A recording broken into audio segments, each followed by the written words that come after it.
Hello friends, ನಾವು ಇದನ್ನ ಕಲಿಯಕ್ಕೆ ಹೋಗ್ತಿರೋ ವಿಷಯ ಏನಪ್ಪ ಅಂತಂದರೆ CSS ಚಾಪ್ಟರ್ಸ್ ಅಂತೇಳಿ. ಈ CSS ಅಲ್ಲಿ ಯಾವೆಲ್ಲ ಚಾಪ್ಟರ್ಸ್ ಎಲ್ಲ ಬರುತ್ತೆ, ಏನೆಲ್ಲ ತಿಳ್ಕೊತೀವಿ ಅಂತೇಳಿ ನಾವು ನೋಡ್ಕೊಳ್ಳೋಣಂತೆ.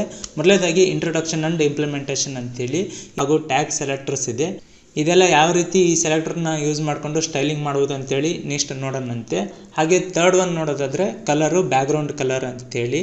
ನಾವು ಕಲರ್ನ ಚೇಂಜ್ ಮಾಡ್ಬೇಕಂತಂದರೆ ಅಥವಾ ಬ್ಯಾಕ್ಗ್ರೌಂಡ್ ಕಲರ್ ಹಾಕ್ಬೇಕಂತಂದರೆ ಯಾವ ರೀತಿ ಅಂದರೆ ಫಾಂಟ್ ಕಲರ್ ಆಗಿರಲಿ, ಟೇಬಲ್ ಕಲರ್ ಆಗಿರಲಿ, ಲೀಸ್ಟ್ ಕಲರ್ ಆಗಿರಲಿ, ಹಾಗೆ ಈ ರೀತಿ ಕಲರ್ನ ಅಥವಾ ವೆಬ್ ಪೇಜಸ್ನ ಬ್ಯಾಕ್ಗ್ರೌಂಡ್ ಕಲರ್ ಚೇಂಜ್ ಮಾಡ್ಬೇಕಂತಂದರೆ ಯಾವ ರೀತಿ ಅಂತೇಳಿ ಈ ಥರ್ಡ್ ಚಾಪ್ಟರ್ಲಿ ನಾವು ನೋಡ್ಕೊಳ್ಳೋಣಂತೆ. ಹಾಗೆ ಫೋರ್ತ್ ಒನ್ ನೋಡೋದಾದರೆ ಬಾರ್ಡರ್ ಆ್ಯಂಡ್ ಔಟ್ಲೈನ್ ಅಂತೇಳಿ. ಈ CSS ಅಲ್ಲಿ ಮೇನ್ ಆಗಿ ನಾವು ನೋಡೋದಾದರೆ ಬಾಕ್ಸ್ ಕ್ರಿಯೇಟಿಂಗ್ ಮಾಡೋದು ಬರಬೇಕು.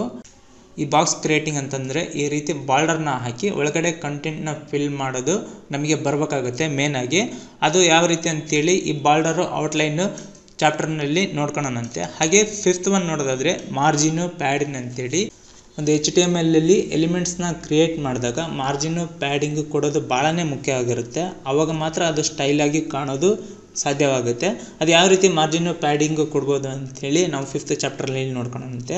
ಹಾಗೆ ಹೈಟು, ವಿಡ್ತು ಅಂದರೆ ಹೈಟ್ ಯಾವ ರೀತಿ ಕೊಡ್ಬೋದು, ಹಾಗೆ ವಿಡ್ತ್ ಯಾವ ರೀತಿ ಚೇಂಜಸ್ ಮಾಡ್ಬೋದು ಅಂತೇಳಿ ಸಿಕ್ಸ್ತ್ ಚಾಪ್ಟರಲ್ಲಿ ನೋಡೋಣಂತೆ. ಹಾಗೆ ಸೆವೆಂತ್ ಚಾಪ್ಟರ್ನಲ್ಲಿ border radius and box shadow ಅಂತಿದೆ.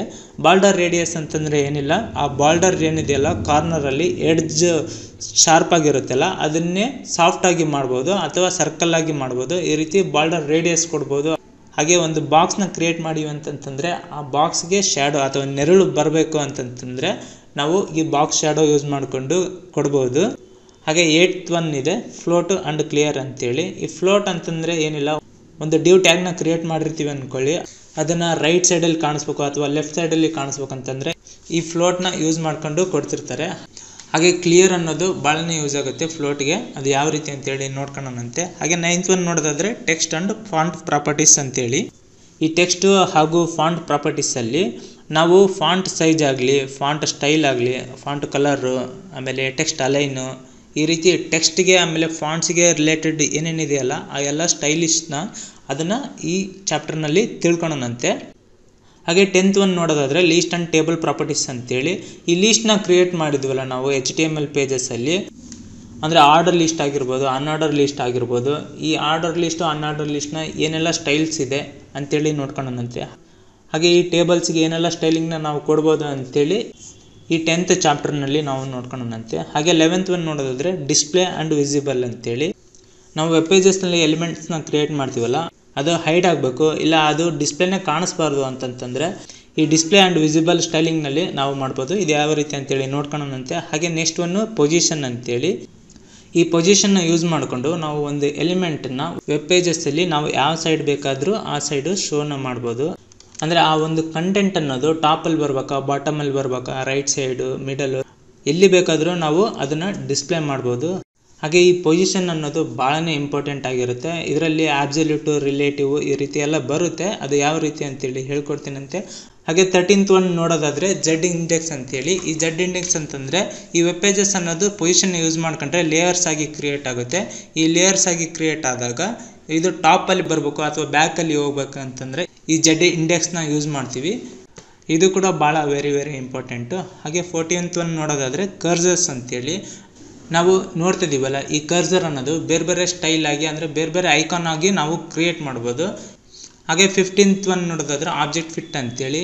ಈ ಇಮೇಜಸ್ಸು ವೆಬ್ ಪೇಜಸ್ಸಲ್ಲಿ ಕ್ಲಿಯರ್ ಆಗಿ ಕಾಣಬೇಕಂತಂದರೆ ಈ ಆಬ್ಜೆಕ್ಟ್ ಫಿಟ್ ಅನ್ನೋ ಸ್ಟೈಲ್ನ ಯೂಸ್ ಮಾಡಬೇಕಾಗುತ್ತೆ. ಹಾಗೆ 16th ಒನ್ನು ಫ್ಲೆಕ್ಸ್ ಬಾಕ್ಸ್ ಅಂತೇಳಿ. ಈ ಫ್ಲೆಕ್ಸ್ ಬಾಕ್ಸ್ನ ಯೂಸ್ ಮಾಡಿಕೊಂಡು ನಾವು ವೆಬ್ ಪೇಜಸ್ನ ಇನ್ನಷ್ಟು ಸ್ಟೈಲಿಂಗ್ ಆಗಿ ಕಾಣೋ ಹಾಗೆ ಮಾಡ್ಬೋದು. ಹಾಗೆ 17th ಒನ್ನು ಮೀಡಿಯಾ ಕ್ವೆರಿ ಅಂತೇಳಿ. ಈ ಮೀಡಿಯಾ ಕ್ವೆರಿ ಯೂಸ್ ಮಾಡಿಕೊಂಡು ನಾವು ವೆಬ್ ಪೇಜಸ್ನ ರೆಸ್ಪಾನ್ಸಿವ್ ಆಗಿ ಮಾಡ್ಬೋದು. ಈ ರೆಸ್ಪಾನ್ಸಿವ್ ಅಂತಂತಂದರೆ ಒಂದು ವೆಬ್ ಪೇಜಸ್ ಅನ್ನೋದು ಮಾನಿಟರಲ್ಲಿ ಯಾವ ರೀತಿ ಡಿಸ್ಪ್ಲೇ ಆಗಬೇಕು, ಹಾಗೆ ಮೊಬೈಲಲ್ಲಿ ಯಾವ ರೀತಿ ಡಿಸ್ಪ್ಲೇ ಆಗಬೇಕು, ಅದೇ ರೀತಿ ಟ್ಯಾಬ್ ಇದ್ದರೆ ಟ್ಯಾಬಲ್ಲಿ ಯಾವ ರೀತಿ ಡಿಸ್ಪ್ಲೇ ಆಗಬೇಕು ಅಂತೇಳಿ ನಾವು ರೆಸ್ಪಾನ್ಸಿವ್ ಆಗಿ ಮಾಡ್ಬೋದು. ಅಂದರೆ ಮೊಬೈಲ್ ಫ್ರೆಂಡ್ಲಿ ಆಗಿ ಮಾಡ್ಬೋದು ಈ ಮೀಡಿಯಾ ಕ್ವೆರಿ ಯೂಸ್ ಮಾಡಿಕೊಂಡು. ಹಾಗೆ 18th one animations and transitions ಅಂತೇಳಿ. ನಾವು ವೆಬ್ ಪೇಜಸ್ಸಲ್ಲಿ ಆ್ಯನಿಮೇಷನ್ಸು ಹಾಗೆ ಟ್ರಾನ್ಸಿಷನ್ ಹಾಕಿ ಸ್ಟೈಲ್ ಆಗಿ ಕಾಣೋಗೆ ಮಾಡ್ಬೋದು. ಇಲ್ಲಿ ನೋಡ್ತಿದ್ರಲ್ಲ ಸೈಡಲ್ಲಿ ಈ ರೀತಿ ಆ್ಯನಿಮೇಷನ್ಸ್ ಎಲ್ಲ ಕ್ರಿಯೇಟ್ ಆಗಬೇಕು ನಮ್ಮ ವೆಬ್ ಪೇಜಸ್ಸಲ್ಲಿ ಅಂತಂತಂದರೆ ಈ ಆ್ಯನಿಮೇಷನ್ಸ್ ಆ್ಯಂಡ್ ಟ್ರಾನ್ಸಿಷನ್ ಸ್ಟೈಲ್ಸ್ನ ಯೂಸ್ ಮಾಡಿಕೊಂಡು ನಾವು ಕ್ರಿಯೇಟ್ ಮಾಡ್ಬೋದು. ಹಾಗೆ 19th one units and colour modes ಅಂತೇಳಿ. ಯೂನಿಟ್ಸಲ್ಲಿ ಯಾವ್ಯಾವ ಬರುತ್ತೆ, ಹಾಗೆ ಕಲರ್ ಮೋಡ್ಸ್ ಏನೇನಿದೆ ಅಂತೇಳಿ ಈ ಚಾಪ್ಟರ್ನಲ್ಲಿ ತಿಳ್ಕೊಳ್ಳೋಣ. ಹಾಗೆ 20th ಒಂದು ವ್ಯಾರ್ ಅನ್ನೋ ಫಂಕ್ಷನ್ ಇದೆ, ಕ್ಯಾಲ್ಸ್ ಅನ್ನೋ ಫಂಕ್ಷನ್ ಇದೆ. ಇದನ್ನ ಯೂಸ್ ಮಾಡಿಕೊಂಡು ನಾವು ವೇರಿಯೇಬಲ್ಸ್ನ ಅಸೈನ್ ಮಾಡ್ಬೋದು, ಹಾಗೆ ಕ್ಯಾಲ್ಕುಲೇಷನ್ ಕೂಡ ಮಾಡ್ಬೋದು. ಇದು ಯಾವ ರೀತಿ ಸ್ಟೈಲಿಂಗ್ನಲ್ಲಿ ಯೂಸ್ ಆಗುತ್ತೆ ಅಂತೇಳಿ ನೋಡ್ಕೊಳ್ಳೋಣಂತೆ. ಹಾಗೆ 21ನೇ ಚಾಪ್ಟರ್ ನೋಡೋದಾದ್ರೆ ಅಡ್ವಾನ್ಸ್ಡ್ ಸೆಲೆಕ್ಟರ್ಸ್ ಅಂಡ್ ಸ್ಪೆಸಿಡೋ ಕ್ಲಾಸಸ್ ಅಂತೇಳಿ ಕರೀತಾರೆ. ಅಡ್ವಾನ್ಸ್ಡ್ ಸೆಲೆಕ್ಟರ್ಸ್ ಅಲ್ಲಿ ಯಾವ ಬರುತ್ತೆ, ಹಾಗೆ ಸ್ಪೆಸಿಡೋ ಕ್ಲಾಸಸ್ ಏನೇನಿದೆ ಅಂತೇಳಿ ನಾವು ನೋಡ್ಕೊಳ್ಳೋಣಂತೆ.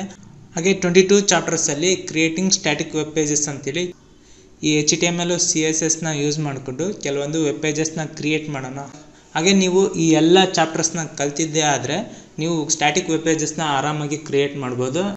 ಇವಾಗಿನ ಟೈಮ್ನಲ್ಲಿ ಹೇಳೋದೇ ಬೇಡ, ವೆಬ್ ಡಿಸೈನರ್ಸ್ಗಾಗಲಿ ಕಂಟೆಂಟ್ ಕ್ರಿಯೇಟರ್ಸ್ಗೆ ಭಾಳನೇ ಡಿಮ್ಯಾಂಡ್ ಇದೆ. ಈ ಎಲ್ಲ HTML CSSನ ಯೂಸ್ ಮಾಡಿಕೊಂಡು ನೀವು ವೆಬ್ ಪೇಜಸ್ನ ಕ್ರಿಯೇಟ್ ಮಾಡ್ಬೋದು. ಇದೆಲ್ಲ ಯಾವ ರೀತಿ ಅಂತೇಳಿ ನಾವು ಮುಂದಿನ ವೀಡಿಯೋಸಲ್ಲಿ ತಿಳ್ಕೊಳ್ಳೋಣಂತೆ. ಈ ವಿಡಿಯೋ ನಿಮಗೆ ಇಷ್ಟ ಆಗಿದೆ ಲೈಕ್ ಮಾಡಿ, ಹಾಗೆ ಏನಾದರೂ ತಿಳಿಸ್ಬೇಕಂತಂದರೆ ಕಾಮೆಂಟ್ ಮಾಡಿ. ಇದು ಯಾರಿಗಾದ್ರೂ ಅವಶ್ಯಕತೆ ಇದ್ದರೆ ಅವ್ರಿಗೆ ಶೇರ್ ಮಾಡಿ. ಇನ್ನೂ ಸಬ್ಸ್ಕ್ರೈಬರ್ ಆಗಿಲ್ಲ ಅಂತಂದರೆ ಸಬ್ಸ್ಕ್ರೈಬರ್ ಆಗಿ. ನಾನು ಮುಂದಿನ ವಿಡಿಯೋದಲ್ಲಿ ಬರ್ತೀನಿ friends. Thank you very much.